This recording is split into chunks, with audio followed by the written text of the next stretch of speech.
वंदे वंदे भारत।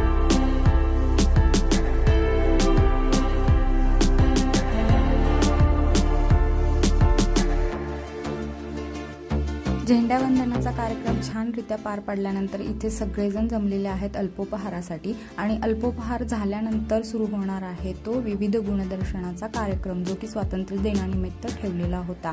आणि हीच इथेच वेळ आहे एक सुंदरसा परफॉर्मन्स पाहण्याची। आणि आजचा दिवस होता तो या दोघांचा।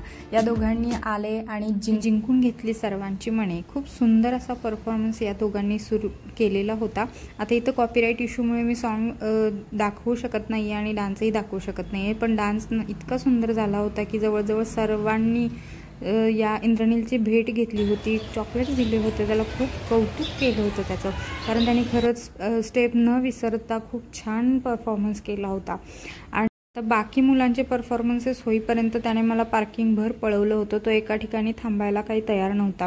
परफॉर्मन्सच्या आधीही तो पळतच होता, नंतरही पळत होता, पण अखेर तो क्षण आला खूप आनंदाचा आणि आयुष्यातला खूप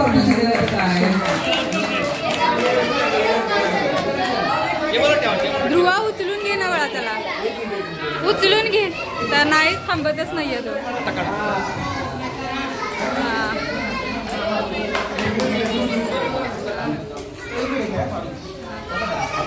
खूप अभिमानाचा क्षण होता हा। इंद्रनीलचं खूप खूप कौतुक, खूप साऱ्या लोकांसमोर त्याने परफॉर्म केला होता। त्याच्या लाईफमधला हा खूप अनमोल क्षण होता। पहिला परफॉर्मन्स, पहिल्यांदाच फर्स्ट प्राइज जिंकलं होतं त्याने। खूप खूप खूप कौतुक। आणि नंतर सर्वच मुलांना प्रोत्साहन मिळण्यासाठी त्यांना छोटी छोटी बक्षिसं देण्यात आली होती, गिफ्ट्स देण्यात आले होते, जेणेकरून त्यांना पुढे आयुष्यात प्रोत्साहित होतील। आणि इंद्रनीलचा उत्साह तर विचारूच नका, आजचा दिवसच त्याचा होता आणि दिवसभर त्याने हा झेंडा काही हातात न ठेवला नाही। तर स्वातंत्र्य दिन चिरायू।